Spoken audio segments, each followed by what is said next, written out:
Welcome to the Bible story time for kids. प्यारे बच्चों, उम्मीद है आप सब खुदावंद के फजल से खैरियत से होंगे। आज आपकी खिदमत में एक नई कहानी के साथ हाजिर हूँ। आज की हमारी कहानी का उन्वान है याकूब एसाऊ की बरकत ले लेता है और आज की कहानी पैदाइश उसके 25वें और 27वें बाब से ली गई है। तो चलिए बच्चों, कहानी सुनते हैं। बहुत सालों तक इजहाक की बीवी रिबका के यहाँ कोई औलाद ना थी और इजहाक ने अपनी बीवी रिबका के लिए खुदा से दुआ की और खुदावंद ने उसकी दुआ कबूल की और उसकी बीवी रिबका हामला हुई और रिबका के पेट में 2 लड़के आपस में मुकाबला करने लगे। तब खुदा ने रिबका से कहा, 2 कौमें तेरे पेट में हैं और 2 कबीले तुझसे निकलते ही अलग हो जाएंगे और एक कबीला दूसरे से जोरावर होगा और बड़ा छोटे की खिदमत करेगा। और जब वो लड़के पैदा हुए तो बड़े का नाम एसाऊ और छोटे का नाम याकूब रखा गया।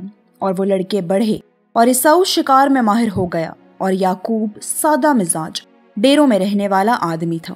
और इजहाक एसाऊ को प्यार करता था और रिबका याकूब को। और एक दिन याकूब ने दाल पकाई और एसाऊ भूख से बेदम हो रहा था और एसाऊ ने याकूब से कहा, ये जो लाल लाल है मुझे दे दे। तब याकूब ने एसाऊ से कहा कि तू अपने पैलौठे होने का हक मुझे बेच दे तो मैं तुझे ये दाल दे दूंगा।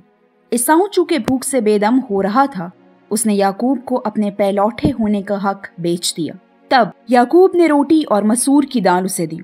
जब इसहाक ज़ईफ और उम्र रसीदा हो गया, ऐसा कि उसकी आंखें धुंधला गईं और उसे नजर नहीं आता था, तो उसने अपने बड़े बेटे एसाऊ को अपने पास बुलाकर उससे कहा, मैं तो बूढ़ा हो गया हूँ और मुझे अपनी मौत का दिन मालूम नहीं। अब तू मेरे लिए शिकार मार ला और मेरे लिए मेरी पसंद का खाना तैयार कर ताकि मैं खाकर तुझे बरकत दूं। ये सब बातें रिबका खड़ी सुन रही थी। इन सब बातों के बाद रिबका ने अपने छोटे बेटे याकूब से कहा, देख, मैंने तेरे बाप और भाई की तमाम बातें सुनी हैं। अब तू मेरी बात सुन और जो हुक्म मैं तुझे देती हूँ वही कर। जाकर बकरी के 2 अच्छे अच्छे बच्चे मुझे ला दे ताकि मैं उनको तेरे बाप की पसंद के मुताबिक तैयार करूं। तब तू उसे अपने बाप के पास ले जाना। याकूब ने अपनी माँ से कहा कि एसाऊ के जिस्म पर बाल हैं पर मेरा जिस्म साफ है। यूं जब मेरा बाप मुझे टटोलेगा तो मैं उसकी नज़र में धोखेबाज ठहरूंगा। उसकी माँ ने कहा, तू बस जाकर जैसा मैं कहती हूँ वैसा कर। याकूब ने जाकर अपनी माँ को बकरी के 2 बच्चे ला कर दिए और उसकी माँ ने खाना तैयार किया और एसाऊ का नफीस लिबास अपने बेटे याकूब को पहनाया और बकरी की खालें उसकी गर्दन और हाथों पर लपेट दी और वो खाना उसके हाथ में देकर उसे इजहाक के पास भेजा। तब याकूब ने कहा, ए मेरे बाप। इजहाक ने पूछा, तू कौन है? तब याकूब ने कहा कि मैं तेरा पैलौठा बेटा एसाऊ हूँ। तब इजहाक ने उसे टटोला क्योंकि आवाज से वो उसे याकूब ही लगता था, मगर इजहाक ने उसे ना पहचाना। तब याकूब ने वो खाना उसके आगे रखा और इजहाक ने वो खाना खाया और इजहाक ने उससे कहा, अब आकर मुझे चूम। सो उसने नज़दीक जाकर अपने बाप को चूमा। तब उसने उसके लिबास की खुशबू पाई और उसे दुआ दी और कहा, देख, मेरे बेटे की महक उस खेत की मानिंद है जिसे खुदावंद ने बरकत दी हो।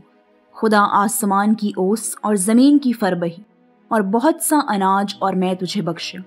कौमें तेरी खिदमत करें और कबीले तेरे सामने झुकें। तू अपने भाइयों का सरदार हो और तेरी माँ के बेटे तेरे आगे झुकें। जो तुझ पर लानत करे वो खुद लानती हो और जो तुझे दुआ दे वो बरकत पाए। जब इजहाक याकूब को दुआ दे चुका तो एसाऊ शिकार से लौटा और वो भी खाना तैयार करके अपने बाप के पास लाया और कहा, ए बाप, उठकर अपने बेटे के शिकार का गोश्त खा और मुझे दुआ दे। उसके बाप ने पूछा, तू कौन है? उसने कहा, तेरा बेटा एसाऊ। तब इजहाक बशिद्दत कांपने लगा और उसने कहा, तेरा भाई धोखे से आया और तेरी बरकत ले गया। इस पर एसाऊ चिल्ला चिल्ला कर रोने लगा और कहा कि क्या मेरे लिए तेरे पास कोई बरकत नहीं? और एसाऊ ने अपने दिल में याकूब से कीना रखा। तो प्यारे बच्चों, ये थी आज की खूबसूरत और बाबरकत कहानी। आपने सुना कि खुदा के मंसूबे, खुदा के इरादे अटल हैं। खुदा ने याकूब और एसाऊ की पैदाइश से पेशतर ही अपना मंसूबा रिबका पर जाहिर कर दिया और खुदा ने अपने मुंह के कलाम को पूरा किया। मुझे यकीन है कि आपको आज की कहानी पसंद आई और यकीनन आज की कहानी के वसीला से आपने कुछ ना कुछ ज़रूर सीखा। फिर मिलेंगे एक नई कहानी के साथ। खुदावंद आप सबों को बरकत दे।